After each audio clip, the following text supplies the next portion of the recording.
Hello, greeting friends. Ahaumna and Maya here, and I wanted to come in to give us a little bit of a secondary update to my previous video, which I will link in the comments below here, about this eclipse portal that we're in.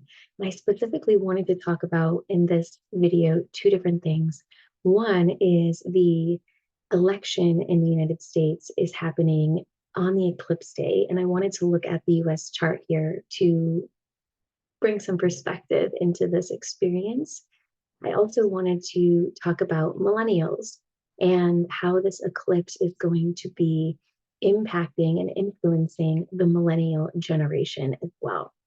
So let's dive into all the things astrological, and I'm going to screen share to get this party started.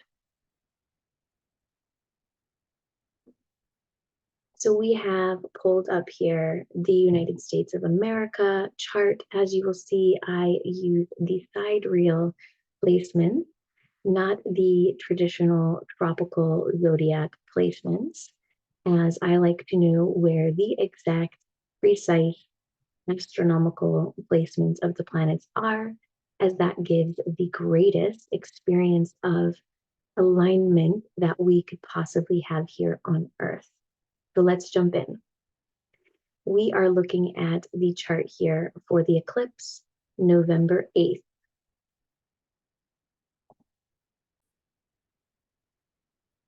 So what we're looking at here, first and foremost, we have our moon opposite the sun. The earth is at the center in this X. So the earth is at the center. We have the sun in alignment with the earth, in alignment with the full moon. So we are in a total lunar eclipse the early mornings of November 8th. I believe around 3 o'clock in the morning is when this eclipse begins, and it goes through roughly 5 or 6, and this is Eastern Standard Time, that is where I'm currently located. So you'll see the degrees are slightly off at this time because this is just looking at the entire day when this eclipse happens in the morning. Now, a few key things that I want to talk about here, looking at the United States chart. We have talked about in previous videos that the Pluto return is upon us in the United States chart. So at the time of this eclipse, we have Pluto coming in at transiting 1 degrees of Capricorn with the US chart at 5 degrees. So we are in that 4 to 5 degree sphere of influence where this energy is going to continue to be a predominant focus for big catalytic change to the government and financial structures of the United States. I've talked in my previous videos about how I have a sense that we will see the end of the United States as a fiat currency, as well as a big, huge shift in how we operate as a government as a whole. Now, a few very important things are happening on this election day, November 8th.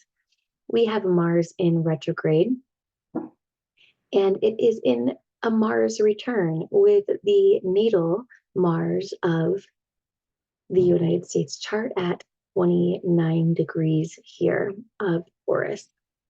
And if you are aware, Taurus here is natal to the second house. It is the grounded foundations and the finance and the container, right? The foundation, the roots, the earth, the structure and system that allows for this organization of the United States to create and provide for itself, right? It's a very determined space in the zodiac. And we have Mars in its retrograde. You see the R right here. Mars is in retrograde. And as Mars is in retrograde, it pulls back, right? It pulls back the veil on the systems and structures that are related to Mars, the masculine, the warrior, the system buster as well. Mars is a system buster. He goes in and busts systems. So This is very unique. So I'm just going to point very unique things and then we're going to synthesize them. So we have a Mars return happening while Mars is in retrograde, the exact degrees to the US Mars. Then we have, if we zoom in here,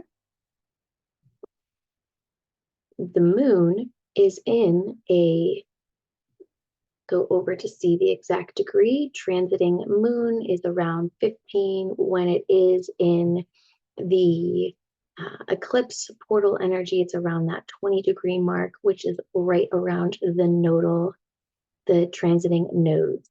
So we have the north node 18 degrees of Aries, the south node 18 degrees of Libra. So this eclipse is happening in conjunction with a lot of other planetary energies.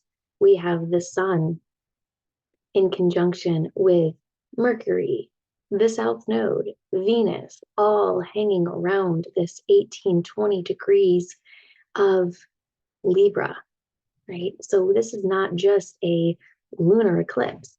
This is an eclipse that is being energized and it's being directed, pushed forward by other planets as well. The moon, if we scroll back in over here, we have the moon in that conjunction with the north node. And we do have a little bit of influence coming in here through Uranus at that 21 degrees, right? This is big, big planetary energy that we are talking about here. I have a sense that this election is going to be a wildly revealing. I'm hoping that it is not a violent. And why I say that is because this lunar eclipse is happening in Aries, which can utilize direct force in order to create great change when needed. This Mars conjunction here, Mars in retrograde at the same time, is something that, could indicate there is some violence that happens. Let us hope that we have enough auspicious energy from the sun with Venus here that we don't need to see a massive outbreak of violence throughout this election period, or that it is just expressive through that Mercury energy. Now, the veil is very, very thin leading up to this election. If you are not typically clairvoyant or clairaudient, and you have become more clairaudient or clairvoyant right now, this Mercury, Venus, Sun conjunction here in Libra is going to have quite a bit to do with that. And if you are feeling kind of trancy and things happening, where you're feeling a little off neurologically speaking, I wouldn't worry too much about that because this is a part of the veil being very thin at this time, the veil between our world and the spirit world, between the past, the south node, and the future, the north node. So when I look at this chart, what I sense, what I feel coming through is that there are truths that have been hidden in the past in the south node of the United States' history that have to be revealed in order for us to move into our future. Remember, the lunar eclipse shows us what has been hidden deep in the unconscious, in the subconscious. And with it being in direct alignment here with the North Node in Aries, with a new future direction that we are heading into, that is what tied in with Uranus, free and liberated, spiritually oriented. There are going to be truths that need to be revealed in order for the United States to make a big shift so that it can be truly in alignment with the future direction that is a free, sovereign, spiritually oriented direction.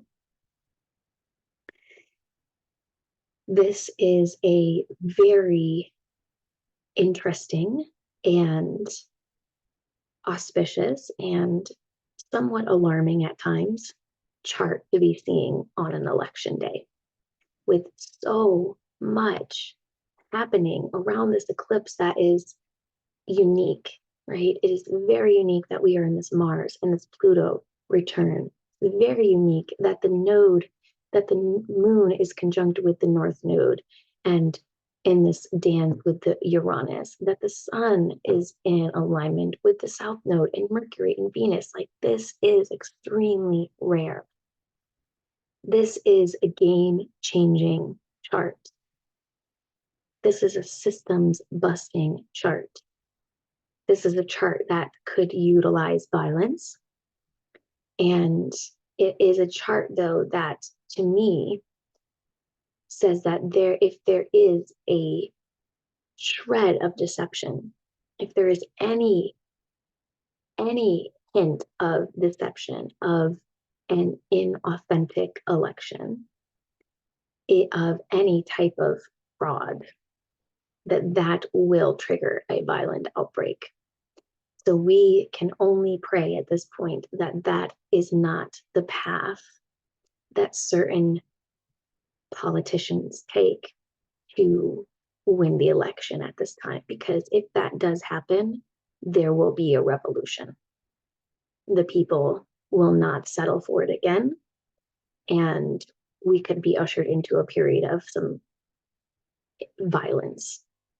So let us hope that what actually happens is that the truths about the nature of our politicians comes to the surface, that the truth about how elections have happened comes to the surface in a way that allows people to have the freedom to truly vote in the future on the 8th when this happens. Now, I want to touch base on the millennial piece here. So I'm going to pull up my body's chart here, actually, because this body was born in 1987, and it will give us a look at where this is happening for millennials. So this is the key thing that I want to be looking at here. Pluto is this eclipse for millennials that are born anywhere.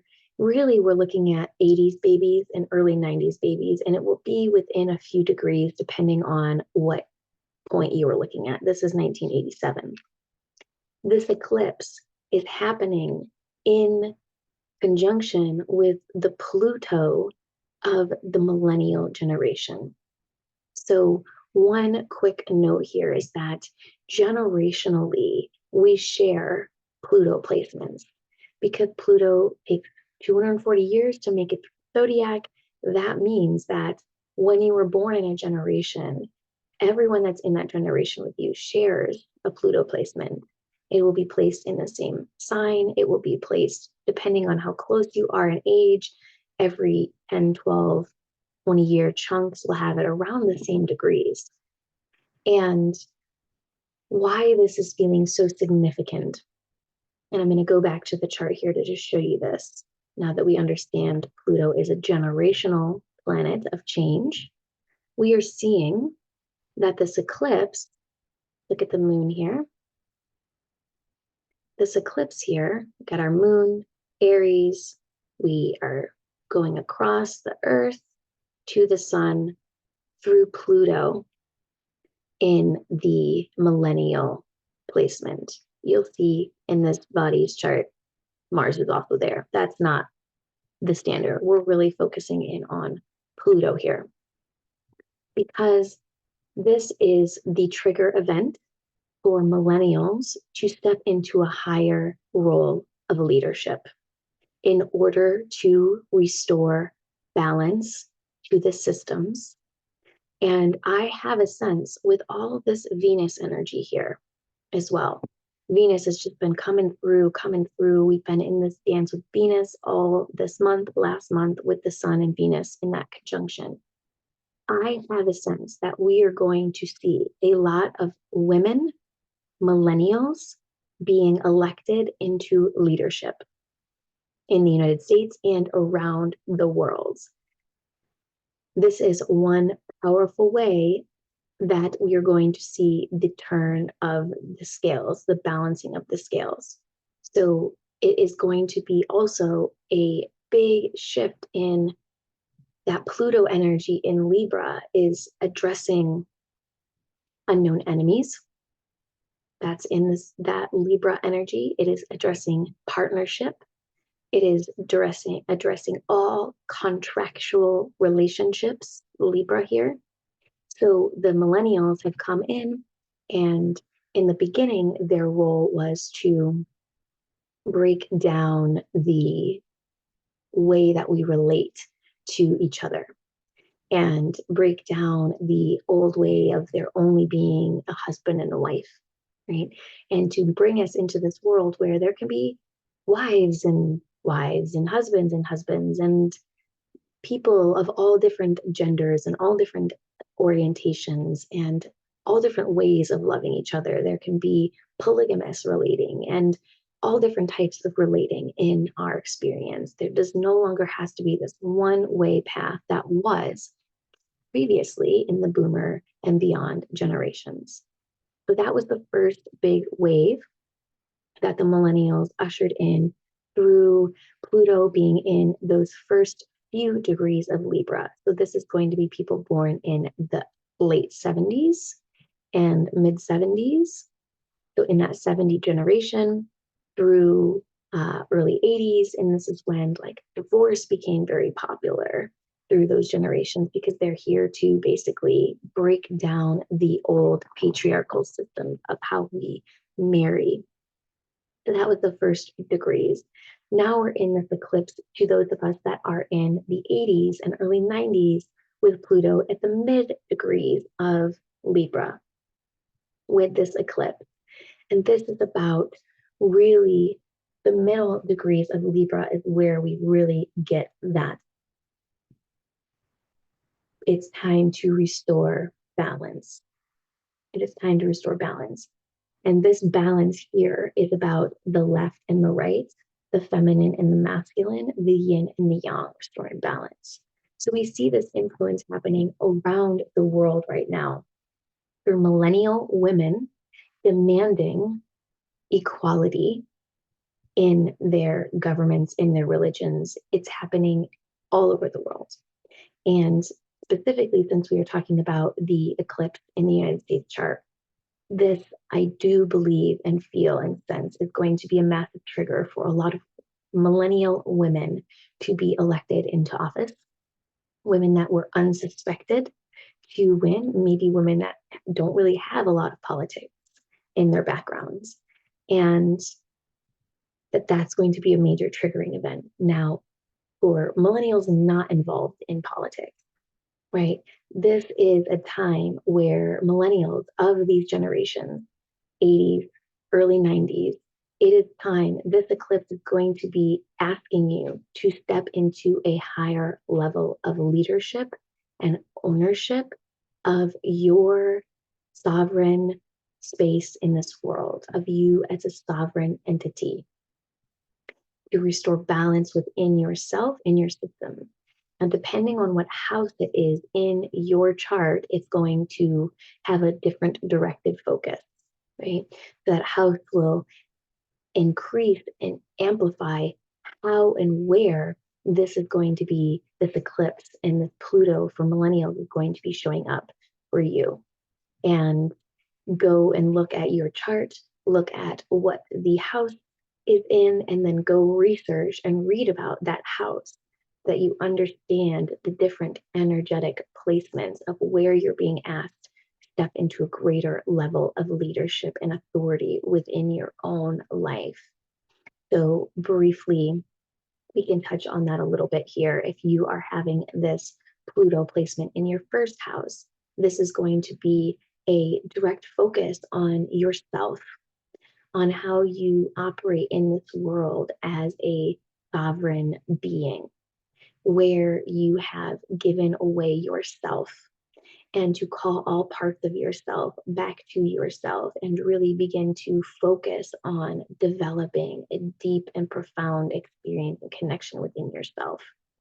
So anything that is in your life that is weighing you down, that is preoccupying your resources, your energy, your time, your presence, is going to be directly in focus at this time for the eclipse if you have Pluto in the first house. If you have Pluto in the second house, this is going to be looking at your resources, your finances, how you are creating resources for yourself. Are your systems in order? Are you operating in integrity with the earth in the way that you generate your resources? If you have Pluto in the third house here, this is going to be looking at how you communicate, how your mind is operating. If you are experiencing mental distress during this time, really focusing on your mental health and communicating your needs, what you truly need to support your mental health, going to be a prime focus with Pluto in the third house. Pluto in the fourth house, we are going to be having things coming up with your family unit. Is there unhealed, unresolved issues in your family unit that needs to be addressed at this time through this eclipse? If you have Pluto in the fifth house, this is going to be looking at your creative expression, right? This could be a point, a turning point where you are asked to truly own your creative power, your creative expression, how you show up in this world. And if you have been stifling, this eclipse, remember, reveals what has been stifling in our subconscious, dimming our light, and what has to be let go from our past, South Node in that sun placement, so that we may move forward into our future free, sovereign, empowered. Sixth house Pluto placement is going to be looking at your health. If there is any area of your health that is out of balance at this time, it is going to be a direct focus. Get your health house in order. No more denying symptoms of your body or symptoms of your mind or symptoms of your emotions. Look at them, because if you don't, this eclipse could stir up a health crisis for you. Seventh house, relations and hidden unknown enemies. Are you in right relation with your environment, with the people around you, with your business partner, with your life partner? Are you in right relation with the people in your life that you are relying on? Or are there unknown enemies who are actually working against you, wishing against you, hoping against you? This is a time to see them clearly and to choose whether or not these people are still meant to be in your life. Pluto in the eighth house. And here we are going to be, if you have Pluto in the eighth house, this is going to be really bringing up a deeper contemplation around your sexual energy. It could bring up processes of death. It could bring up unhealed grief if anyone has close to you has died recently or is nearing the death portal. This is a time to process grief and to process your relationship with death, your relationship with mortality, your relationship with life, and your relationship with your sexual energy. It could bring up for people unknown experiences sexually that need to be processed, need to be forgiven, released, healed, transformed, so that you may move into the future with a cleaner, more pure experience of your creative life force energy. If Pluto is in the ninth house, you may be experiencing a desire to take on new knowledge, learning. You may be seeking out higher education, seeking out a new direction in your life that is going to ask you to commit for long periods of time to studying, to learning, and to growth. Pluto in the 10th house, this is going to be showing up in your work life, in your career, your profession. You may be contemplating whether or not the career path that you are on is your true career path, or were there hidden patriarchal, 10th house patriarchy, influences that convinced you that the career path that you were on was right for you. And you may be second guessing that at this time and contemplating what the real direction is for you. If you have Pluto in the 11th house, the community that you are in, the harmony that you experience in your community or not is going to be focused. Your network, if you have Pluto in this placement, how you have grown your network is going to be something that you're really focusing on. This could be your in-person community network. This could be your online community network. It could be a time when you shift into really owning how you have shown up in community, how you've shown up as a benevolent or otherwise part of your community. Pluto in the 12th house is going to be working through people who have this placement in their deep, deep psyche. They may have new clair gifts come online, clairaudient, clairvoyant, clairsentient, new mediumship abilities. Spirit realm is going to be a very important focus during this time. And if you do have Pluto here in the 12th house, then it is a time to really go inwards, to meditate, to pray, to contemplate your space in this greater cosmic dance. So now that we've gone through all the houses, I encourage you to drop in the comments below where you have Pluto, if you are a millennial, especially where this eclipse is going to be happening. Remember, what I just shared here was for the millennials, where your Pluto placement is in the house, because that is the energy that you're going to be asked to step into and claim leadership of. This is the area of your life that you need to focus on right now. Focus on this area, because this is the area that you have the greatest potential for transformation through this time that will spiral you up into a new experience of your life on the other side of this eclipse. If this video has been beneficial to you, please do the things of liking and sharing and commenting. Help this video get to more people. Feel free to reach out if you have any questions in the comments below. If you want to go and haven't already subscribed to my channel, do subscribe now for more videos on this topic and others that pertain to consciousness expansion and the evolutionary journey that we are all on together. Wishing you all a beautiful transition through this eclipse portal. Stay grounded, stay in your center, have practices that help you to remain calm, to be peacefully prepared for whatever is to come. And do remember, if you are in the United States and things do get a little intense through the election, do not add fuel to the flame. To be like water, to soften, to rest, to not engage, because we want to not manifest a reality where violence is how we birth change. Wishing you all a beautiful weekend. I'm Ahaumna. Until next time, bye.